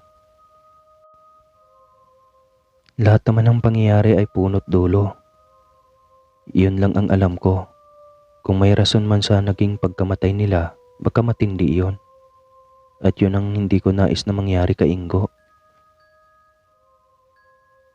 Pero ang nais kong mangyari ay mukhang malabo. Habang nagtatagal kasi kami sa resort na yon, nakikita ko ang unti-unting pagkawala ni Ingo sa kanyang sarili. Noong una ay nakisaya lang siya at naliligo. Pero matapos ang 3 araw, nakitaan ko na siya ng pagbabago. Medyo takot siya sa tubig. Tinatanong ko nga kung nakagat ba siya kako ng aso noon. Bukod kasi roon ay napuna kong malaway siya sa tuwing kami ay naghahalikan. Hindi ko nais-isipin na tunay ang una kong sampata at nasa katinuan pa naman si Ingo. Pati sa aksyon namin sa kama ay may nagbago man. Naging mas maugana lang siya at labis ko pa nga iyon na ikinamangha. Huwag ka nang umalis mamayang gabi, mahal. Isang gabi ay paglalambing ko kay Ingo. Niyakap ko siya sa likuran habang siya ay naghahasa ng itak. Hindi maaari. Alam mo naman sa gabi lang lumilitaw ang mga nilalang ng dilim. Pero natatakot ako. Paano na lang kung mawala ka sa amin ng magiging anak natin? Oo, buntis ako. Nakadagdag lang nga ang bata na nasa sinapupunan ko sa labis kong pag-alala sa lagay ni Ingo. Hindi ako mawawala sa inyo, okay? Napangiti ako. Sa tuwing nababanggit ko naman ang pamilya na buuin namin at plinano namin na buuin ng magkasama sa matagal na panahon, ay lumalambing siya at naglalahong pumapasandali ang balasik. Okay po. Isang lambing ko lang, hahalik na siya. Bubulong pa na mahal niya kami ng anak niya. Tinanggap ko na lamang ang desisyon niya. Nangako naman siya na pagkatapos ng 2 linggo namin sa pananatili sa Palawan at pagkabalik namin sa Maynila ay iiwanan na niya ang lahat dito. Nangako siya sa akin na ito na ang huling beses na babanggitin at uungkatin o hahanapan niya ng hustisya ang pagkamatay ng kanyang mga magulang sa lugar na iyon. Hinayaan ko at baka iyon lamang ang susi sa kapayapaan namin. Mas maigi ng ganoon sa ngayon kaysa naman kung kailan may anak na kaming bubuhayin ay bitbit pa niya ang bigat sa puso laban sa mga aswang. Maraming uri ng aswang dito. Iba't iba na kasi ang kanilang pinanggagalingan. Sagot ni Awong sa tanong ko sa kanya. Marami ring engkanto pero hindi lahat ay katulad ng sinasabi mo na pumapatay ng tao. Pero tama ako, hindi ba? Tama ako sa pag-iisip na katulad ng normal na tao ay hindi naman sila papatay ng walang dahilan. Natural. Katulad ng mga normal na tao, may sira rin sa tuktok ang iilan sa mga ganong uri ng nilalang. Meron din kasing may sakit na sa utak. May nadidepress, mayroong sawa na sa pagiging kakaiba, at mayroon naman na hindi pinili na magkaganon. Nakuha ko ang ibig sabihin ni Awang. Mahirap na kalaban ang utak ng tao sa lahat. Naniniwala ako na tao rin ang mga kakaibang nilalang. Dangan at hayon nga. Kakabanggit lang ni Awang. Mayroong hindi naman pinili na magkaganon. Sa pagtatanong-tanong ko sa kanya ay nalaman kong may hawa kong tawagin. Sila raw ang mga uri ng aswang na nahawaan lang. Mayroong intensyon na magpahawa, meron din na sinadyang hawaan, at mas marami ang hinawaan ng pagiging aswang dahil saklaw ng pamilya. Meron din daw aswang na nagkakatuwang hayop, at mas lamang daw ang mga aswang na may mga puso pa rin para sa mga tao na may puso. Baka nga aswang siya kaya pro-aswang, biro sa akin ni Ursula. Naikwento ko sa kanyang tungkol sa naging pag-uusap namin ni Awang. Ayoko na lang isipin. Pero yung hawa-hawa nakakakilabot ano, isipin mo, intensyon na hawaan. Saan ka naman nakakita na nananahimik ka eh? Malalim akong nabubuntong hininga. Totoo naman ang sinabi ng kaibigan ko. Bakit manghahawa? Dahil sa bulok na paniniwala ng pamilya? Dahil sa paghiganti? O paano pang nangyari sa mga magulang ng nobyo ko? Hindi ako titigil hanggat hindi ko nasasagot ang tanong ni Ingo. Dapat ko siyang tulungan na mahanap ang hustisya sa pagkamatay ng mga magulang niya. Kung gusto ko na manahimik kaming dalawa kapag nagsimula na kaming bumuo ng sariling pamilya. Matatag kong sambit sa aking sarili habang ako ay tahimik na nakatitig sa kesame ng gabing iyon. Malungkot kong nilingon ang kabilang bahagi ng papag. Wala na naman kasi roon si Ingo. Nasa labas na naman ito at patuloy na naghahanap sa mga kakaibang nilalang. Kung ang sarili daw nito ang inaalala niya ay hindi niya raw iyon dapat na alalahanin. Dahil mayroon daw itong nabili noon pa man na proteksyon. Nananalaytay raw sa dugo nito. Hindi ko nais na isipin na nasisiraan na ng bait ang kasintahan ko. Kaya hinayaan ko na lamang ang utak at puso ko na paniwalaan ang kanyang mga sinasabi. Pinagdarasal ko na lamang sa itaas ang kanyang kaligtasan kasama ng pagkalinaw ng kanyang utak sa mga nadarama niyang puot. Kung tutuusin kasi ay matagal na naman ng patay ang mga magulang nila. Hindi ko rin gustong magtanong o magsuhestyon na kung bakit hindi na lang niya hayaan ang mga kaluluwa ng kanyang mga magulang at tanggapin na lang ang lahat. Wala naman kasi ako sa tamang posisyon upang questionin ang nadarama ni Ingo. Dahil sa mga pag-uugali niyang iyon din ay palagi na kaming nag-aaway o nagtatalo. Kinabukasan, dapon ako sa aming grupo ay ako lamang yata ang walang pinagkakaabalahan. Nakumpirma ko ang hinala ko at napunan nang makita ko kung paanong proteksyonan ni Awong si Erlinda sa manyakis na si Bien. Inis nga ako sa lokong lalaki. Dangan at nang sabihin ko naman kay Ingo ay sinagot lang ako. Nahayaan ko lang. At hindi raw ako makakante. Tanging si Erlinda lamang. Marami nang iniisip si Ingo kaya hindi ko na nais pa na makadagdag sa mga iyon. Sumunod na namataan ko ay si Ursula. Tayo siya sa lugar kung nasaan kami. Akyat siya ng bundok. Tiyak na patungo sa kagubatan kung saan kaparehong lugar ng tinatahak ni Ingo tuwing sasapit ang gabi. Si Alin ay ganoon din, pero nawala ang kaba sa dibdib ko nang makita kong isang pusa lamang ang pinagkakaabalahan ng kapatid ng aking asawa. Pero nang malaman naman iyon ni Ingo, pinagbabawalan ang kapatid at marami raw aswang na kayang-kaya na mag-anyong hayop. Kakaiba rin daw ang size ng pusa at kulay itim pa. Malas daw iyon, sabi ng mga tamad. Palihim na lamang na dinadala ng pagkain ni Alin ang pusa. Hindi ko na siya inawat at kung may pagkakataon ay pinagtatakpan ko siya sa kuya niya.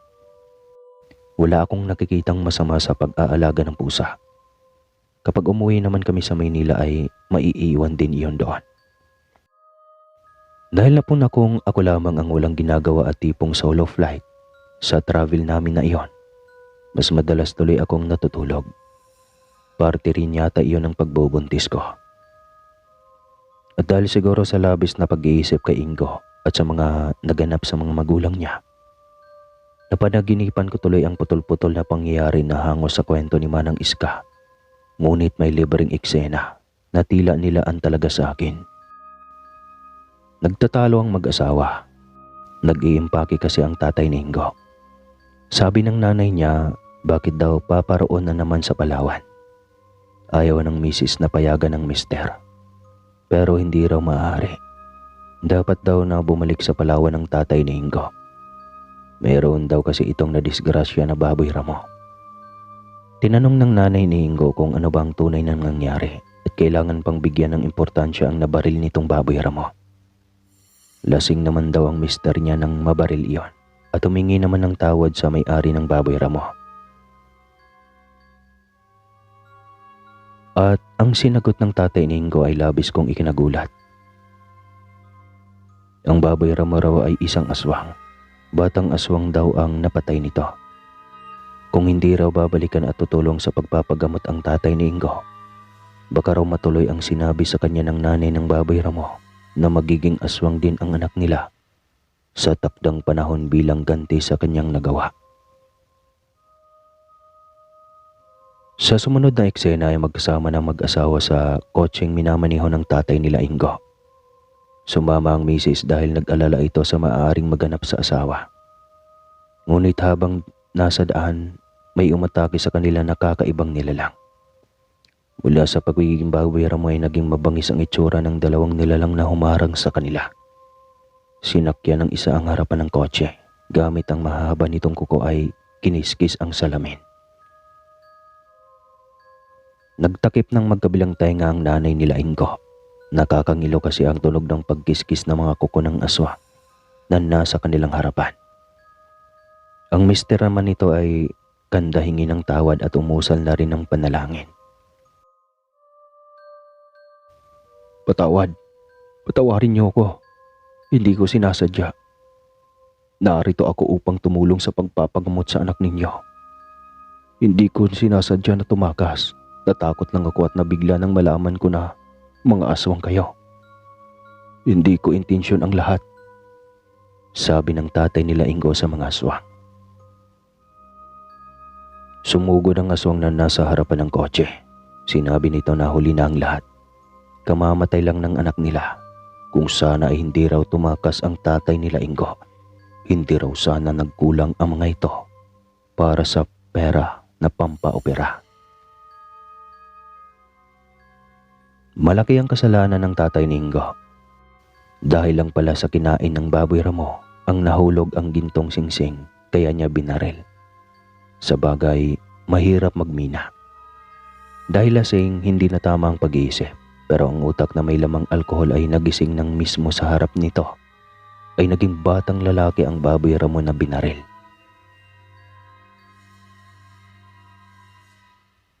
Habol ko ang sariling hininga nang ako ay magising. Tila sa panaginip na iyon ay pinarating sa akin ang lahat-lahat upang masabi ko iyon kay Ingo. Sa hinaba-haba ng panaginip, isa lang ang tumimo sa aking isipan, ang ganti ng mga aswang sa mga magulang ni Ingo at Allen. Bago magtapos ang aking panaginip ay sinabi ng isang aswang sa mga magulang nila na gamit ang isang uwak ay nahawaan na raw ng pagiging aswang ang mga anak nila. Kung gayon, sino kay Allen at Ingo nangyayari ang hawa na iyon?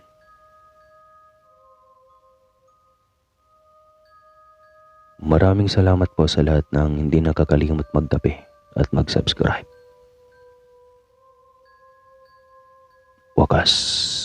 Wakas na. Paano yun?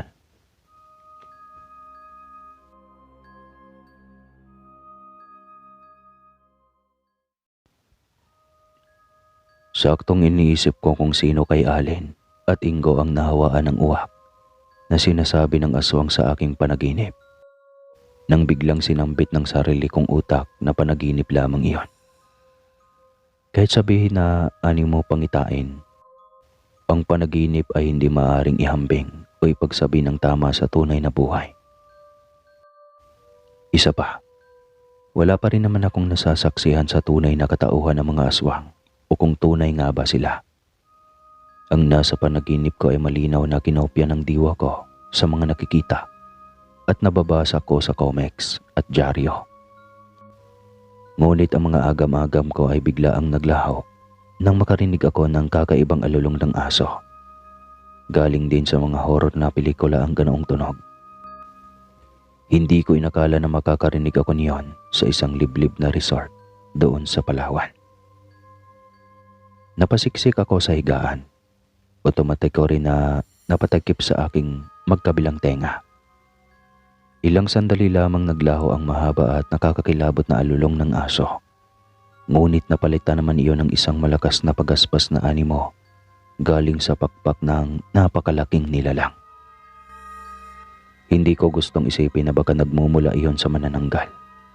Pero gayon na lamang ang pamimilog ng mga mata ko nang lumundo ang bubong na nakatapat sa aking kinahigaan. Bigla ko ring naalala na bagamat maliit akong magbuntis ay malapit nang magpitong buwan ang bata sa aking sinapupunan. Kompleto na siya at isa ng ganap na tao. Maaari nang kainin ng manananggal. Mahaba at malakas na tili ang pinakawalan ko. Nang walang ano-ano ay Unti-unting lumitaw ang dila ng manananggal sa kaperasong butas na ito mismo ang umuka. Tumalon ako mula sa papag, nilayuan ko ang kanyang dila. Nabigla pa ako sandali sa kaalaman na wala sina Ursula at Bien sa kabilang bahagi ng silid na nilagyan namin ng dibisyon. Ingo, tulong! Tulungan niyo ko! Tila ako nasa pelikulang horror sa mga sandaling iyon at nakakalokong hindi ko mabuksan-buksan ang lock ng pinto. Masyado kasing kinakandado iyon ni Ingo. Palibasa nga ay naniniwala siya sa mga kakaibang nilalang. Ako naman na hindi naniniwala at heto, biglaan na lang pinakitaan ng sampol. Ang dila ng manananggal ay may amoy na nakakasulasok. Sapo ko ang sariling bibig. Kandaduwal ako sa itsura ng nakakadiring laway at dila nito, pati ang masangsang na amoy. Ilastiko pa ang dila at humaba iyon. Tila may mga mata rin na sinusundan ang pwesto na tinatakbuhan ko. Naisip kong baka makatulong ang pagputol sa kanyang dila. Naganap ako ng kutsilyo sa bag ni Ingo. Nasa labas kasi ang kusina at doon lang ako sa bag niya maaaring makatagpo ng matulis na bagay. Kung hindi ako makalabas sa pinto at baka matusok na akong ng dila bago ko pa mabuksan iyon. Hindi ako papayag na hindi magalusan man lang ang nilalang na nasa bubong. Binilisan ko ang paghahanap ng kutsilyo. Nagtaka ako sa mga gamit ni Ingo na tumambad sa aking mga mata. Mayroong maliit na libro na may sulat na hindi ko maunawaan. Nasa isang supot iyon na may kasamang 3 maliit na mga botelya. Ang isa ay may laman na parang buhangin. Ang isa ay parang aswete ang laman. At ang panghuli, malaking itim na bato. Ano ang mga ito? Tanong ko sa aking isipan at sa isipan kong tanong. Pero wala na akong oras na analisahin sa utak ko ang kasagutan sa tanong ko. Inuna ko na muna ang hawak kong kutsilyo at nang maitara ko iyon sa dila ng manananggal.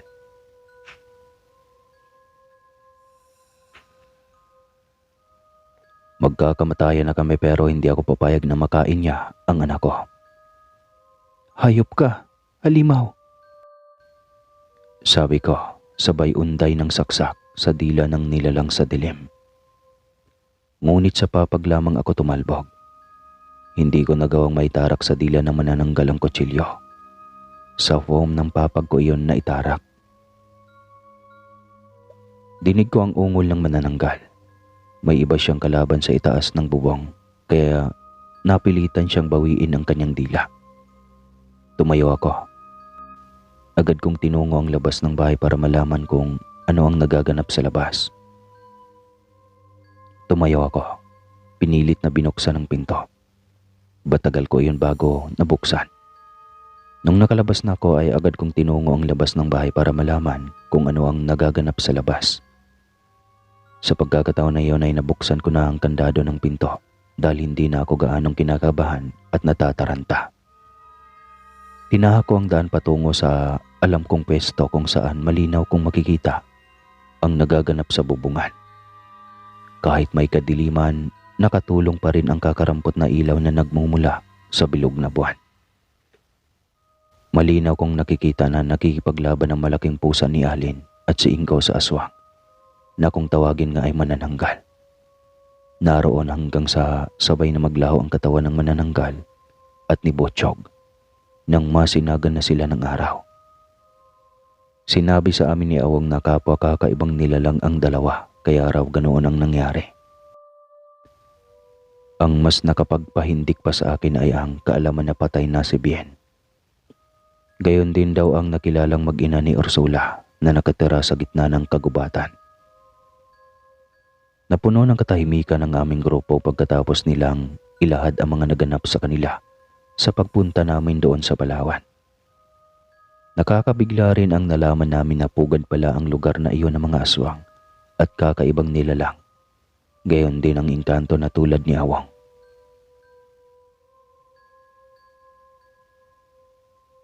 Natitiyak kong ang pumatay kila Galim ang siyang aswang na hinahanap ko. Biglang sabi ni Ingo kay Awang. Nagkibit ng mga balikat si Awang.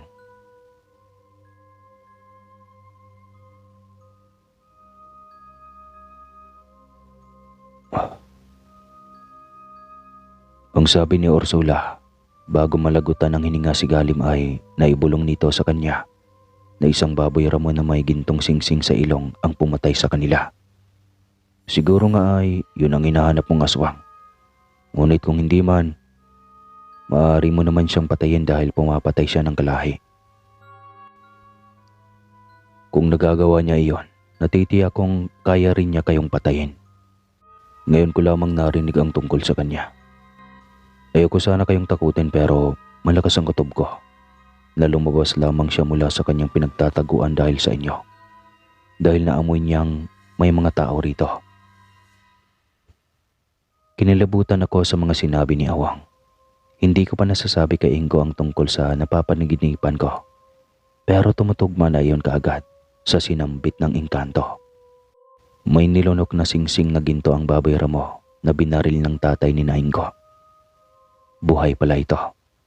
Sa panaginip ko ay patay na raw ang bata kaya nagawang patayin ng mga magulang nito ang nanay at tatay ni Ingo at Alin. Lipas ng ilang minuto, nang mapag-isa na kami ni Ingo ay sinabi ko sa kanya ang lahat ng aking napanaginipan. Imbis na siya ay matakot rin kagaya ng mga kasama namin na nagpunta roon, ay mas naging desidido siyang matagpuan ang kanyang inakalang kalaban. Napasama pa nga yata ang kwento ko ng aking panaginip. Sinabi ko lang naman iyon upang masiguro kung may natatandaan siyang uwak na maaaring tumuka sa kanya bilang isa sa kanilang magkapatid ang nahawaan na daw ng pagiging aswang bilang ganti na rin. Pero ang tumimo sa isipan ng kasintahan ko ay ang hindi dapat pinatay ang mga magulang niya na mga halimaw dahil buhay pa naman pala ang anak na mga ito. Pagkatapos ng kakaibang pangyayari sa bawat isa sa amin ay agaran na nagpasya ng magsiuwi ang mga kasama namin. Si Ursula ay kailangan ng magbalik sa tunay na buhay niya at nang makalimutan na nito ang bigati ng inabot na puso sa 2 beses na magkaibang paraan. Si Arlinda ay gayon din kay Awang. Si Alin din naging malulungkutin siya pagkawala ng tagapagligtas niyang si Botchog. Bago siya umuwi ay natanong ko na rin siya tungkol sa uwak sa aking panaginip at sinabi naman niyang wala siyang engkwentro sa isang uwak.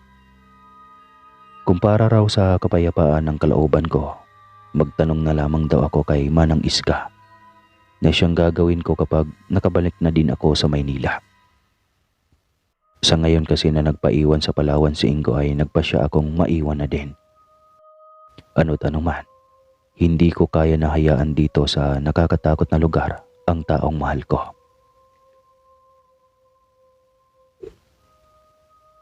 Nang kami na lamang ni Ingo ang nasa liblib na resort, mas naging puspusan ang paghahanap niya sa aswang na pakay. Hindi ko na siya halos makausap ng matino tungkol sa tinatanong ko at sa panaginip ko. Hindi ko na rin siya nalalambing. Gayunpaman ay nilawakan ko na lang ang aking pangunawa. Sabi nga ni Awang, mahirap supilin ang pusong naghahanap ng hustisya. Mga magulang ni Ingo ang nawala. Kung hindi nga naman naglaho ng maaga mga ito ay hindi sana napalihis ng landa si Alin. Umamin kasi si Alin na siya ay nagpositibo sa HIV. Sa matsaring problema noon at sa kasalukuyan. Nagsalimbayan na lahat kay Ingo, kaya bilang kanyang mapapangasawa at magiging ina ng kanyang anak, ay inunawa ko na lamang siya at pinapakita sa kanya na hindi ako basta mapapagod. Na naroon lamang ako at magbibigay ng mental at moral na suporta sa kanya.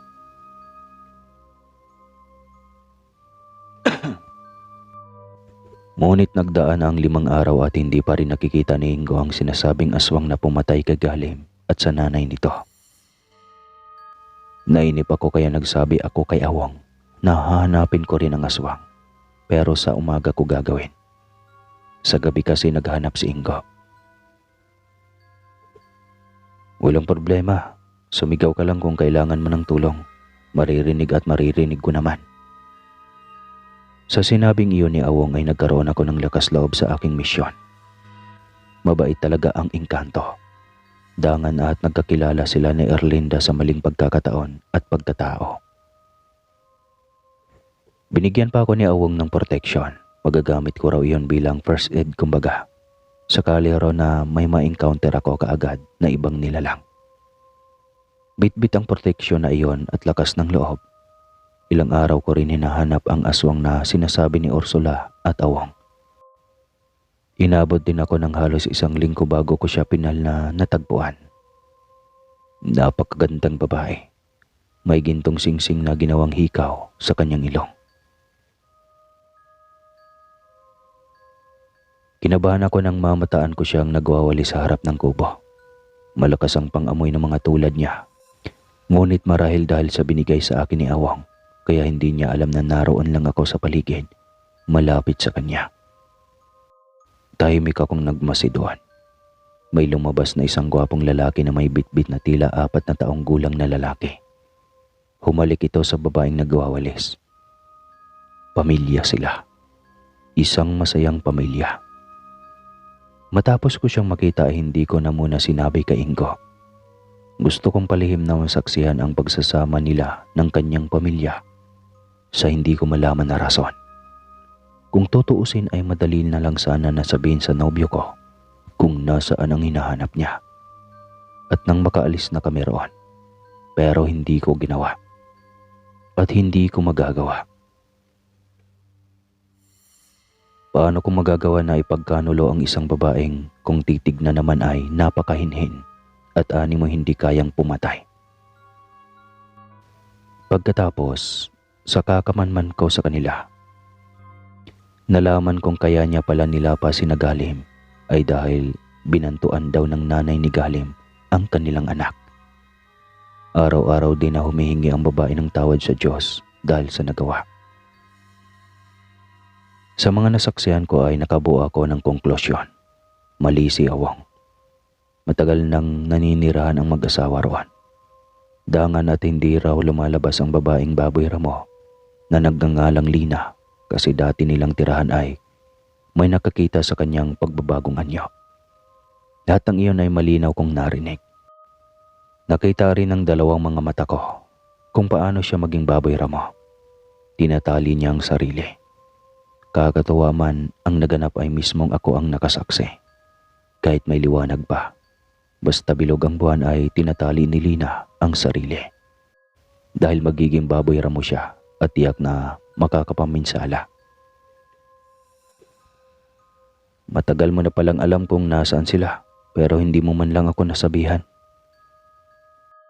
Nagulat ako nang naroon na sa likuran ko si Ingo. Ingo, maghunos dili ka. Baka nagkakamali ka lang o baka maayos pa ang naganap noon. Ano ang aayusin? Udlot ni Ingo sa sinasabi ko. Naririnig mo ba ang sinasabi mo, Carla? Ang babaeng iyan ang siyang dahilan kung bakit namatay ang mga magulang ko. Dapat lang nabawian ko rin siya ng buhay. Galit na humakbang na si Ingo papalapit sa kubo.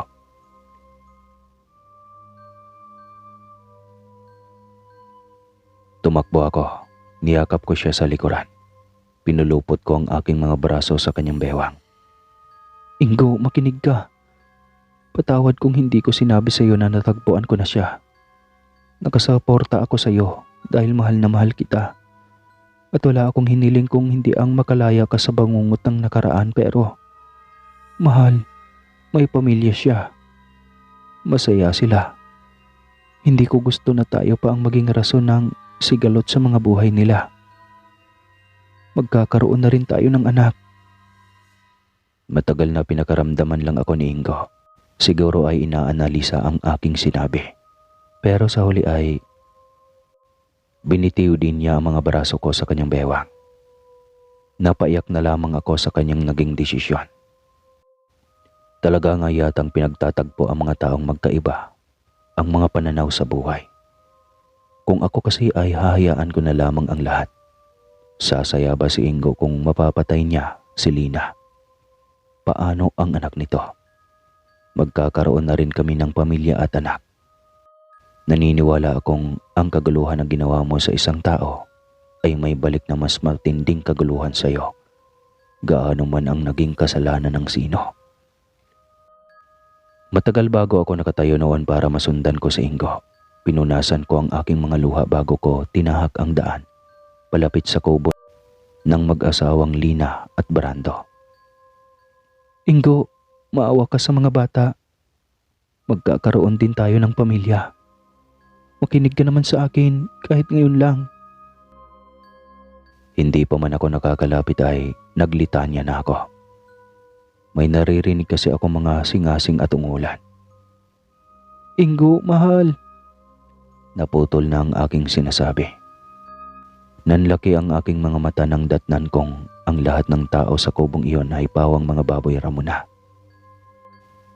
Naglaban sila sa harapan ko habang ang pinakamaliit na baboy ramo ay nagsusumiksik sa akin. Kinuha ko siya. Sabay kaming nagtago sa sulok habang ang tatlong malalaking baboy ramo ay naglalaban. Walang nais magpatalo sa kanila. Matira ang matibay. At nang mayroon ng natalo, tinakpan ko ang mga mata ng batang baboy ramo.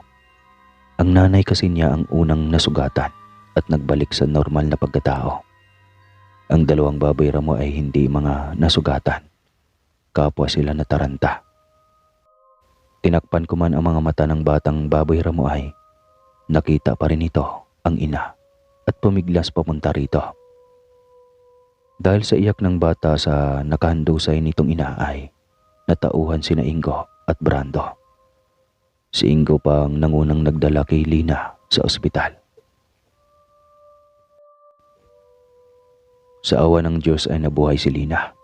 Sa kanya namin nalaman na ang singsing na ginawa niyang hikaw sa kanyang ilong ay ibinigay ng tatay ni Ingo. Bilang pasasalamat nang iligtas niya ito mula sa mapanganib na ahas. Walang katotohanan ng panaginip ko. Hindi ang ama at ina ni Lina ang pumatay sa mga magulang ni Ingo at Alin, kundi ang mga sindikato na kumukuha ng mga lamang loob. Dumating daw sila Lina sa pinangyarihan ng krimen ay huli na. Naghihingalo na raw ang mga magulang nila Ingo at Alin. Umuulan daw kasi noon at sa tuwing basa ang lupa, humihina ang mga pang-amoy nila. Inilagay raw ni Lina ang hikaw na iyon sa kanyang ilong upang sa takdang panahon ay makilala siya ng anak ng Menero at masabi niya rito ang totoo. Nalaman din daw kasi nila ang kwento na sa kanila sinisisi ang kamatayan ng mag-asawa. Ang tungkol naman sa pagiging baboy ramo ni Ingo ay dahil sa binigay sa kanyang bato ni Bien. Nilulunok lang niya iyon para maging aswang din siya, ngunit nawawala ng bisa kapag iniluwa na. Sa huli, ang magkabilang partido ay nagkapatawaran. Natuto na si Ingo na magpatawad. Tumanggap at irespeto ang mga nilalang na tulad ng normal na tao ay hindi naman lahat ay masama. Wala nang kasunod at ito na ang pinaka wakas.